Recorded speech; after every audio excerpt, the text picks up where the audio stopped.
Hello everybody, welcome to today's class, which is on invasive species.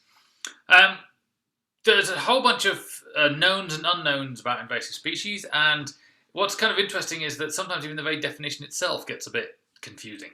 So hopefully by the end of this class you'll have a bit more of an idea of what we mean by it and what we are doing about invasive species.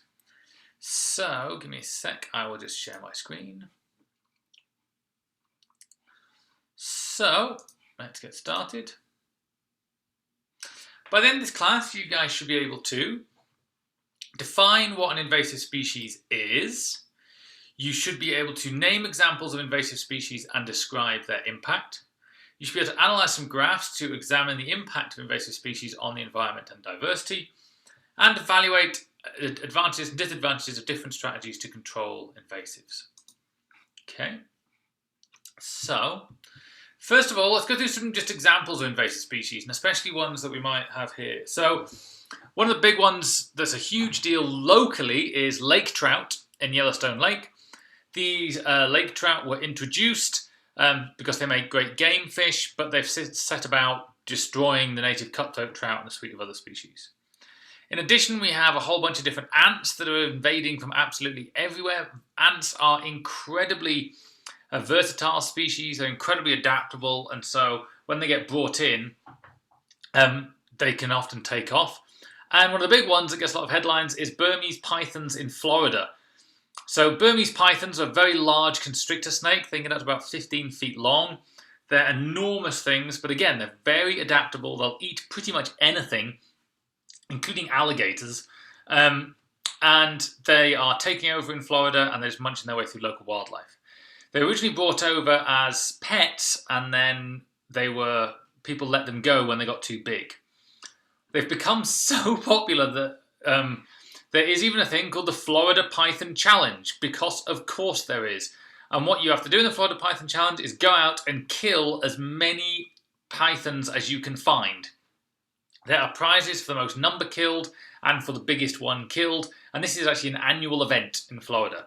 So they're such a big deal, people are having these fun games to try and get rid of them.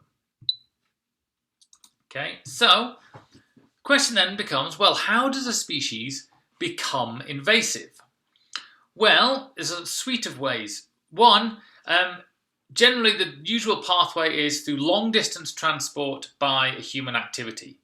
So we as people bring these animals over, sometimes on purpose, sometimes accidentally, and they get transported from their original range, where they're native, into a new location where they're not native. The thing is, when you bring that species across, it's unlikely that you're also bringing across its predators and its competitors, so if it can find food, all of a sudden it finds itself in a place where nothing eats it and nothing competes with it, so it tends to go hugely high, its population goes hugely high. These invasive species, they tend to be adapted to disturbance. They tend to be things that can cope with a bit of disturbance. They tend to be strong competitors. They can outcompete natives. They tend to be generalist species, which means they can survive in a variety of habitats and conditions. They also tend to have high fecundity or vegetative reproduction. What this means is they reproduce very fast. So if they're an animal, they produce lots of offspring at once, they have high survival. If they're plants, they potentially produce lots of seeds. They often have high dispersal potential, which means they can rapidly expand over a whole new area. And they often have some unique adaptations that are either rare in the biota generally, and especially non-existent in the area, like in the place they arrive, such as nitrogen fixation. So there's a whole bunch of invasive plants that are what we call nitrogen fixers. These are plant species that can sequester nitrogen from the air and soil very easily. And if you can do that, it means most plants are nitrogen or phosphorus limited. If you can fixate nitrogen, that means that you've got a huge advantage over other species. Okay, so this is a whole bunch of things that are associated with invasive species. But now let's just ask a quicker question of, well, what is an invasive species? Is it A, any species outside its native range? B, any species growing out of control? C, a non-native species that negatively impacts native plants and animals? D, a non-native species that impacts people. Or E, no one can really agree. Just give you 10 seconds on this one.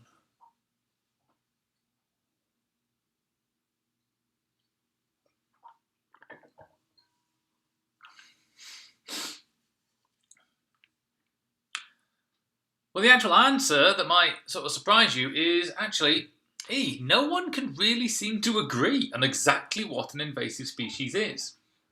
We can point at certain species and go, you are an invasive species, but it becomes hard to come up with a sort of clear set of definitions which a species must meet in order to be classified as invasive, or not meet and to be classified as invasive. Because what constitutes invasive is actually quite a difficult question. And a few years ago, when I was at University of Queensland, there was actually a large conference taking place in the university, trying to set up a set of criteria that means something should be classed as invasive. And so one of the original things that was proposed was, well, should it just be a species from a different country? Should we just be saying this species didn't used to exist in this country, it now exists in this country, so therefore it's an invasive species in this country? Well, the problem with that is international borders that we use to define countries are man-made, and they often have absolutely no biological meaning at all. For example, rainbow trout, like this fella here, they are native to the US. You find they've existed in parts of the US sort of forever, but they're technically invasive in some Utah rivers and in some Utah lakes. If you go to Porcupine Reservoir, you can catch rainbow trout in there. They're an invasive species. Technically, in Porcupine Lake, the kokanee salmon are also an invasive species, but it's like, how do you start to draw these sort of comparisons? So, rainbow trout is an example of a species that is native to the US, but it's classed as an invasive in Utah, even though Utah is in the US. So why is it? Well, it's because is it just outside of its native range? In addition, you get other species like this. So this is a mangrove monitor lizard. This is one of these lizards that's very, very good at crossing stretches of open water. So mangrove monitors are capable of open water swimming, and they can naturally invade islands and decimate birds. These monitors live in this part of the South Pacific. So we've got Papua New Guinea, Australia, the Solomon Islands, Fiji, Vanuatu, New Caledonia, which is bizarrely technically part of France, but we have this area down here. These mangrove monitors are capable sometimes of crossing these stretches of open water. When they do that, they are literally crossing an international boundary into a new country sometimes for the first time. When they get to those islands, they just decimate and eat all the native birds.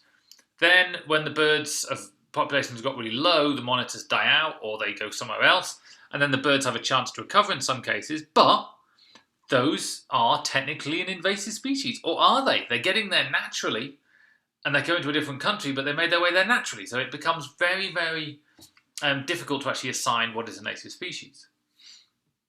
In addition, we have things like this thing. This beetle is the mountain pine beetle. It is native to Canada, so it's existed in Canada since the year dot. But it now, in recent years, has become a massive ecological problem, because what mountain pine beetle does is it kills pine. So this is a forest on the side of a mountain in British Columbia. The black area is trees that have been killed by the mountain pine beetle. The brown is trees that are in the process of being killed, and the green is living trees. So what you can see is the mountain pine beetle is just spread all across this mountainside.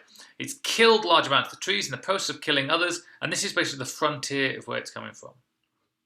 Now, the mountain pine beetle is native to Canada. You could go back from samples of when, say, Europeans first arrived in British Columbia, and you can find mountain pine beetles.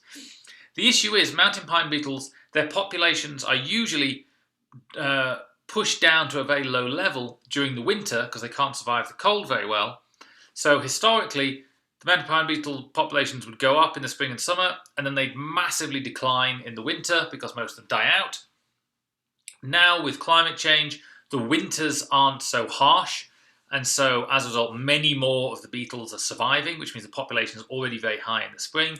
And also the managed forests of British Columbia and Alberta have generated this sort of ecological system that is just perfect for mountain pine beetles. So as a result, they're starting to act like an invasive. They're growing out of control. They're massively negatively impacting native wildlife. They're destroying entire ecosystems. So they're acting like an invasive, even though they're a native species and they've been there for ages, but it's just the ecosystem has changed slightly and it's allowed them to act like an invasive species. On the flip side, we have species like this. So this is the Australian dingo. Now the dingo is technically an invasive species. It's thought that dingo was brought to Australia sometime between 10,000 and 40,000 years ago when people were first arriving on the continent.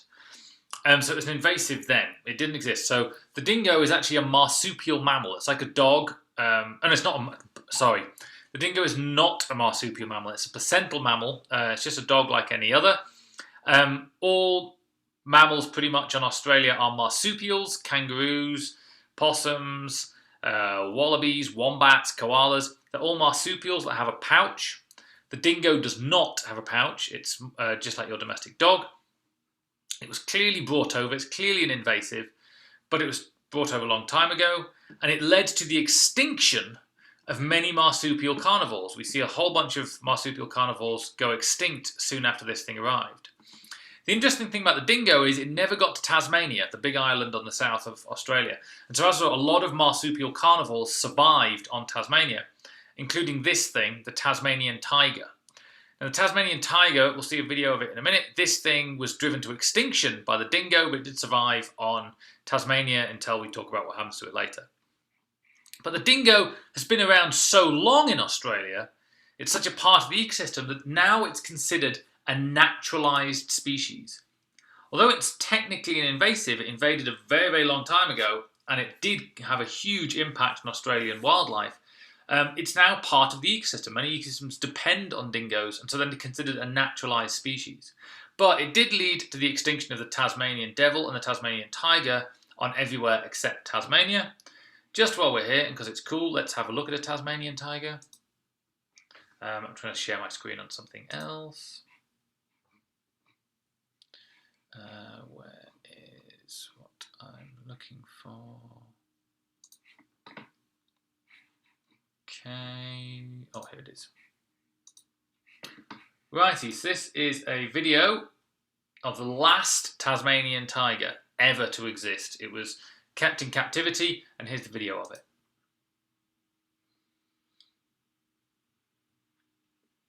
I mean, this thing was awesome. It's about the size of a wolf, but it's definitely a marsupial, and you can see it's a carnivore, but its head just looks a little bit strange because it's a marsupial carnivore, not a placental mammal carnivore.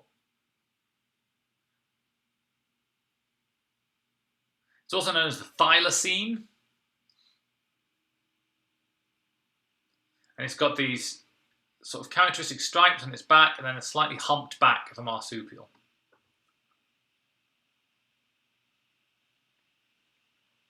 But cool animal. Just because it's a fun little anecdote, I've actually seen that Tasmanian tiger in the flesh because it's now stuffed and it's in the Sydney Museum. The last one that was ever alive there, they kept it for posterity. There's a few stuffed ones all around the globe because it went extinct at the beginning of the 20th century. Righty. So, the next question we can think about is, well, where do these invasive species come from? So, we talked a little bit about some of the roots, but let's go through in a bit more detail. Well, a lot of invasive species started off as intentional introductions. People introduced invasive species on purpose because they thought they were either good for biological control or they wanted a food source. One of the big ones for that near us is carp. So carp exist in most lakes and most major waterways in and around Utah. The reason they're there is because when the Mormon pioneers first came here, they realized that carp, they can survive pretty much anything. They get very big. They're not particularly tasty, but you can feed a lot of people. and their food requirements are very basic. So they introduced carp into a whole bunch of lakes and wetlands as a food source for the future. So the carp that are causing all those problems in Utah Lake, the carp that are present in Cutler Reservoir, the carp that are present in the Great Salt Lake wetlands, they were all introduced by Mormon pioneers as a food source. So they're an invasive species and they're causing awful damage to a whole bunch of the natives and the plant life, but we purposefully introduced them. Some are also pet or aquarium releases. The lionfish that are absolutely destroying the Caribbean were released because people had lionfish in aquariums. They thought they're kind of cool, so somebody started chucking them into the Caribbean. They've since become massively, their populations have exploded, and they're just eating away through everything. Also, the Florida python, we talked about, they originally started out as pets, and then people have released them. In some cases, we get them as bait releases. This is why in some waterways it's illegal to use live bait, because people introduce put little tiny fish on a hook to try and catch a bigger fish, and then that little tiny fish escapes off the hook and it's now just invaded a new waterway. And remember when we talked about islands, in island biogeography, lakes can actually be considered islands of water surrounded by non-habitat of land. And so introducing a new fish into a lake is the same as introducing a new land animal to an island, and it can have huge issues. One of the big ways things got around for a long time, it's now stopped a bit, is ballast water in ships. So ships like this image here, when ships are travelling intercontinentally, they take on an awful lot of water, so the ship has ballast, so they literally suck water out of the ocean or the lake they're in. That keeps the ship low and it keeps it nice and balanced. When the ship gets to its destination, if it's picking up cargo, it now doesn't need all that water for the weight because it's picking up cargo, so it just discharges all the water out of the ballast tanks and into the waterway in which it sits. This is not done nearly so much anymore, but this was a huge reason why a lot of marine invaders got around the world, like ctenophores, which are a type of jellyfish, are now present in every waterway in the world because of ballast water in ships.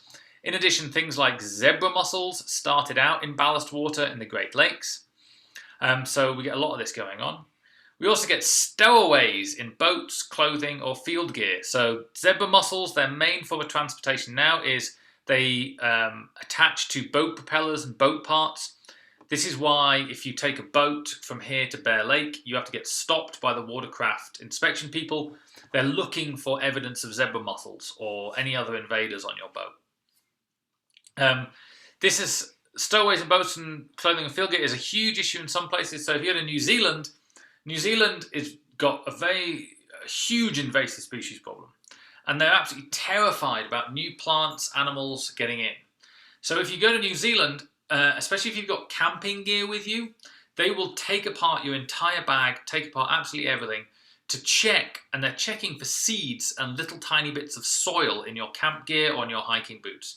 And they confiscate thousands of tents every year just because they have little bits of soil on the tent pegs, or they have little seeds stuck in the end of the poles. Anything at all, they'll just confiscate. The moment they see one infraction, they'll confiscate the tent. This is because they're so nervous about new invasive plants. Okay, so let's now talk about some of the examples of invasive species. So, one of those we're going to look at is knapweed. So knapweed is a western US invasive species, and it's gotten in and it's pretty well established. Now, if we look at the consequences of an invasive species, well, increased knapweed cover reduces plant species richness and overall diversity. So this Centura maculosa is the Latin name for knapweed. So on the x-axis of these graphs, we have the percentage cover going from 0 basically to 100. And then we've got on this y-axis species richness. What we can see is for this one, as you increase the cover of this plant, of this invasive knapweed, the general species richness goes down. So increased cover from the invasive, reduced species richness. If we do it a bit more precisely and we look at actually the Shannon Diversity Index, again, we've got the same x-axis, we can see the Shannon Diversity Index, and not just the richness, but the overall diversity and evenness is going down as well. So we've got this plant that's entered the US, And yes, it is an invasive, and yes, it does reduce diversity. So let's have a think. Can we then get rid of this invasive with biological control? So biological control is this idea where if you have a species that's getting out of control, you bring in another species that consumes or kills your original species, and that reduces its population. So what we've got here is bringing in a couple of weevils. So on the x-axis here, we've got the different treatments. So this is we introduce no weevil. This is we introduce one weevil. This is we introduce the other weevil. And here we're introducing both weevils. And we're looking at the above ground biomass of knapweed. We see no weevils. We got high above ground biomass. This doesn't really seem to reduce it that much. This maybe reduces it a little. Both weevils reduces the above ground biomass a lot, reduces it by more than half. And critically, as well as destroying the plant biomass, we can also have a look at its focus on reproductive tissues. So here we have the number of flowers per knapweed. Remember, more flowers means more reproduction, which means more offspring. So same categories on the x-axis. If we compare no biological control, lots of biological control, we have a very large reduction in the number of flowers, which therefore, in theory, should reduce the reproduction. And what we can also then do is look at recovery. So here we're looking at species richness. So we've got knapweed is invaded, and then we are doing a bunch of treatments to get rid of it. And we're using here, rather than just biological control, we're looking at 2 different herbicides. And so we're looking at the difference in species richness from the original species richness prior to the treatment to the final species richness. So how many species were there before we treated for knapweed? How many species were there at the end? So a negative value indicates a decrease in species richness. A positive value indicates an increase in species richness. That's the important bit. So we've got untreated plots. We have not a great situation at all. We actually get a bit of an increase in species richness, which is obviously just what's happening in the ecosystem. But we treat it with early picloram, we get a big increase. If we treat it with early copula red, we get a big increase, especially if we do it for 2 years. Late doesn't really seem to work. Late for this. So it doesn't matter with this treatment if you do it early or late. This one, if you do it early, you get a big increase in species richness. Do it later, you don't get nearly such a big increase. So we have this situation where, okay, we can bring in this maybe a combination of this biological control and a combination of herbicides gets rid of our knapweed. But we can start to get into the system where we have biological control and the law of unintended consequences. So one of the other bits of biological control they brought in are gallfly larvae. So the idea, the weevils are good, they can walk around and they munch away on these plants, but the problem is weevils, they're not very good at travelling, so they're only very good for localised outbreaks. So instead they decided, let's try a gallfly, because the fly can travel longer distances. So they introduced, to try and control knapweed, this thing called the gallfly. Now, these did get rid of the knapweed, which was great, but this became a little bit of a problem because of this other little mouse. So the gallfly larvae in knapweed are a food source that are available above the snow in winter for deer mice. So these little tiny deer mice. These deer mice, because there's now these gallfly in place, can now survive in winter in greater numbers. So we get lots more of these mice. And that has the problem because now these mice can infect people with the hantavirus, which is something we talked about in the zoonotic disease lecture last time. So we have this weird situation where we've introduced a plant by accident. We then try and introduce a biological control agent to get rid of the introduced plant. And we say, oh, this works great. We then find out this biological control agent is allowing a native species populations to stay high. And the high level of this population of native species is transmitting a disease to people, and so this plant, through a roundabout way, is actually increasing human disease, which is quite worrisome. So This is an example of biological control and the law of unintended consequences. So let's have a look at another one of these weird unintended consequences. And this is the story of the sugarcane. So the sugarcane industry started in Australia in northern Queensland in 1861. So here's the northeastern part of Australia, the state of Queensland. And all of these areas, so the black is sugarcane farming areas, and red is sugarcane mills, and then we've got the yellow sugarcane refineries. So sugarcane is a massive industry in this part of Australia. You yourself might have come across this because if you've ever had Bundaberg ginger beer, so Bundaberg ginger beer, they sell it at the uni. It's incredibly sweet. It's just pure sugar, basically, out of the sugarcane industry. It is quite tasty, it's quite refreshing, and it's really nice in a hot climate, which Australia is. So, and Bundaberg, by the way, is here. It's one of the big parts of the sugarcane industry in Queensland. In addition to Bundaberg ginger beer, they make Bundaberg rum, which is just awful, if I'm honest. It's cheap, it's ludicrously alcoholic, and it'll just do you right in. It's very popular in this part of Queensland. But this is just a huge sugar producing area. If you drive around here, you're just going to get images like this, just hundreds and hundreds of miles of sugarcane. They love it. And it's not an accident that Bundaberg, which is the sort of sugarcane capital, is also Australia's most obese region, which is a bit of a shame. But I'm sure it's totally unconnected to the amount of sugar they eat. But the sugarcane industry started in northern Queensland. It's very popular. It employs a lot of people. It's a huge deal. But there was a problem because in addition to sugarcane, they ended up with cane beetles coming. And so these cane beetles got into the sugarcane industry. And by the 1930s, these cane beetles had really started to take a toll on crops because Australia didn't have a lot of predators to get rid of this cane beetle.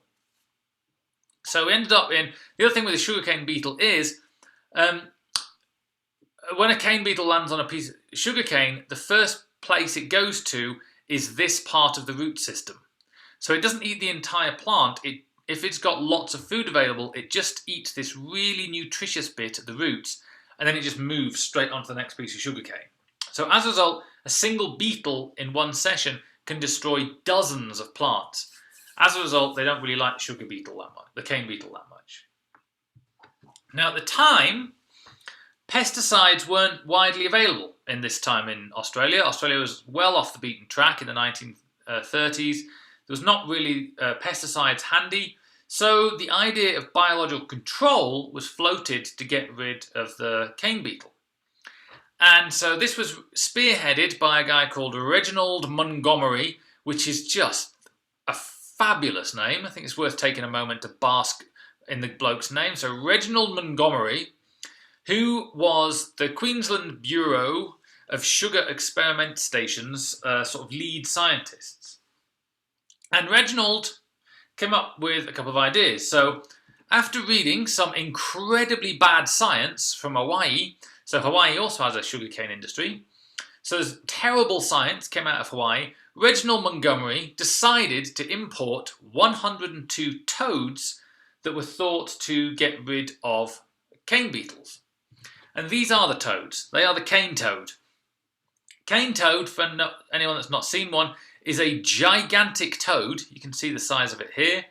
It is this incredibly voracious predator. It's very large and it has these very sort of prominent poisonous sacs behind its eyes.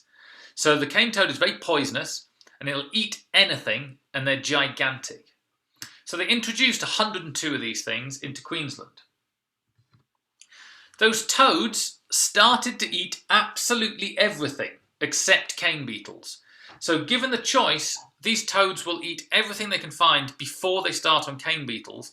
Cane beetles aren't terribly nutritious, and also they're quite hard to catch because the toad is hopping around on the ground.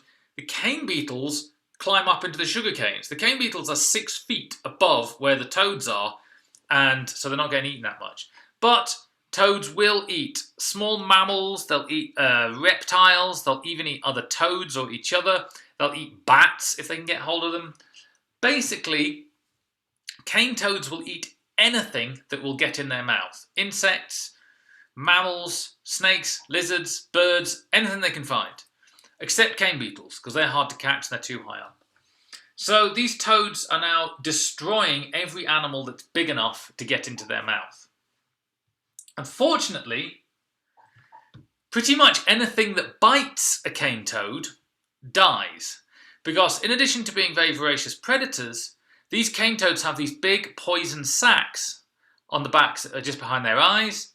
Anything that bites the toad ruptures that poisonous sac, and as a result, the animal itself dies. This is a freshwater crocodile that's bitten a cane toad, and both have ended up dead. This is a Australian king brown. It's one of the most venomous and dangerous snakes in the world. Biting a cane toad, that'll be it dead.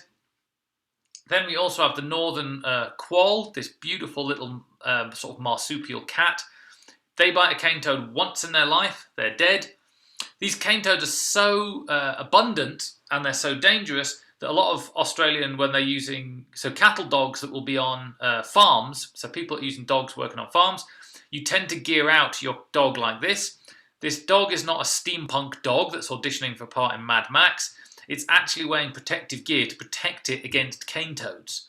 So it has a muzzle on, so it can't bite a cane toad. So if a dog bites a cane toad, it's done. There's no two ways about it.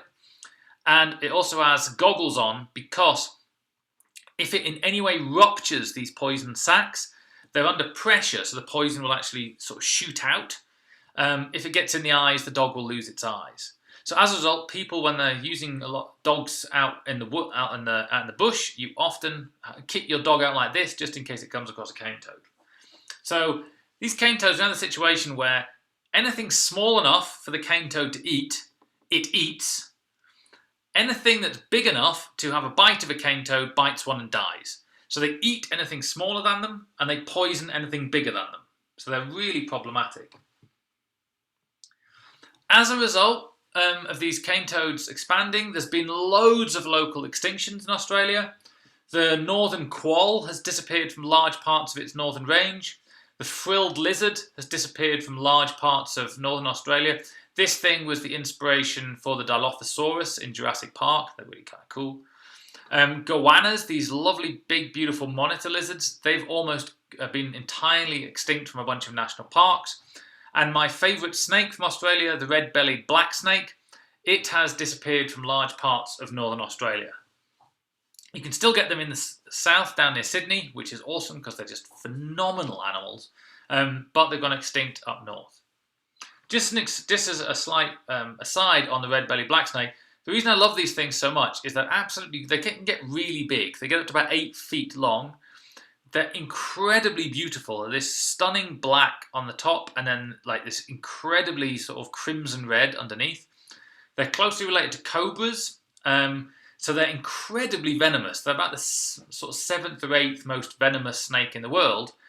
But, interestingly, they're not considered dangerous because, although they're incredibly venomous, it's quite hard to get them to bite. You can literally walk up to them and stand next to them. I saw when we were out on a hike once with a local guy, we're actually near Sydney, we found a red-bellied black snake, a giant one. It was about 6-7 foot long. And the guy just walked up and kicked it to get it off the path. It was like, oh, off you go, just in case someone stood on it. Because he didn't want the snake getting hurt by someone standing on it.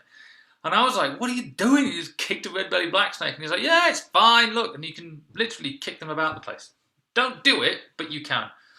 So as a result, I think they're awesome because they're incredibly venomous, but they're not considered dangerous. So when we had people come to visit us when we lived in Australia, we'd take them to this one park that we knew where there was lots of red-bellied black snakes, just so they could get a picture next to one of the top 10 most venomous reptiles in the world. It's kind of cool.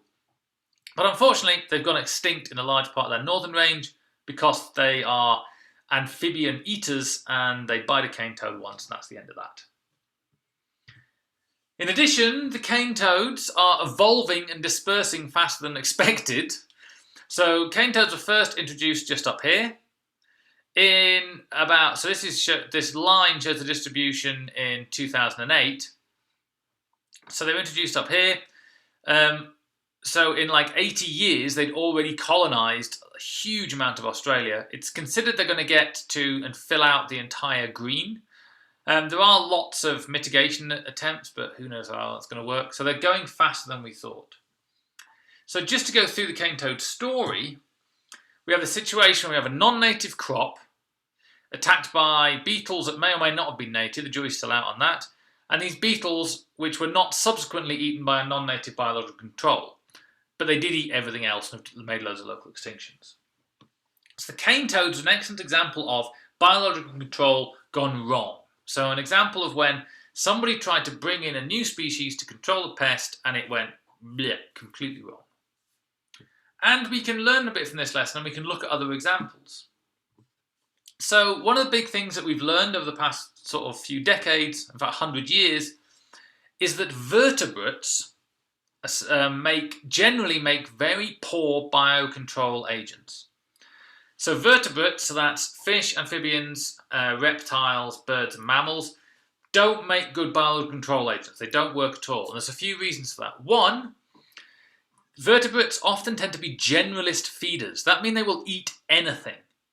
What that means is if you're trying to introduce this animal to control another species, yes, it might eat that species that you want to get rid of, but it'll probably eat everything else at the same time, which is bad. So we can look at some examples of this. So mongoose were introduced to Hawaii to try and control rats. The mongoose then have absolutely decimated the native birds of Hawaii. They've munched their way through all the native birds. The rats are fine. The reason for that is if you're a mongoose and you've got the choice between eating a very large rat that's angry and is good at defending itself against predators, or you've got the choice of eating a small defenseless bird, you're going to go for the bird every time. So the mongoose have set about eating all the birds and haven't really touched the rats. Cats were introduced to lots of islands in Antarctica. When they got there, they destroyed all the local native seabirds, especially the ground nesting seabirds. And again, the rats that they were sent in to control are doing just fine, because given the choice, these sort of predators will always go for the easiest prey. So if you're bringing them in to control rats, which can deliver nasty bites, are quite big, and there's alternative prey available, they're just going to go for the alternative prey every time. It's not just mammals. We already talked about the cane toad, but also there's a few fish. So for example, these guys. These are gambusia, also known as mosquito fish. They have severely impacted fish and amphibian populations all around the world. People bring them in to try and control mosquitoes, but they will eat everything from fish eggs, amphibian eggs, small insects, anything they can get their anything they get their mouths on, they will eat their way through, and they've decimated a whole bunch of fish and amphibians all over the world.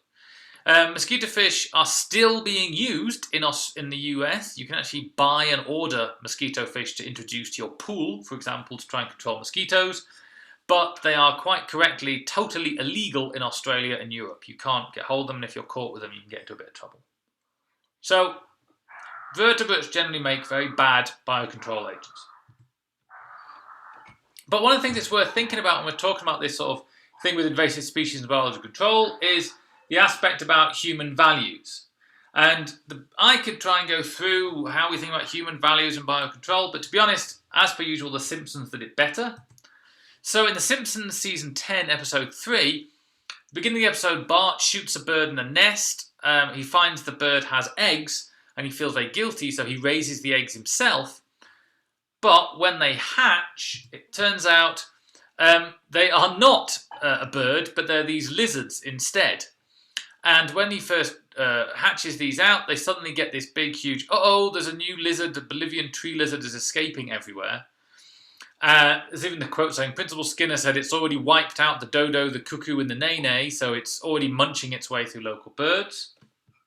But soon after that, it comes a thing out in the news saying our top story, the population of parasitic tree lizards has exploded and local citizens couldn't be happier. It seems the rapacious reptiles have developed a taste for the common pigeon, and for the first time, citizens need not fear harassment by flocks of chattering disease bags. So we have this idea that we bring in a species, we at first are like, ooh, it's horrible. Oh, actually, it does something good. Lisa then confronts it and says, well, what happens when we're overrun by lizards?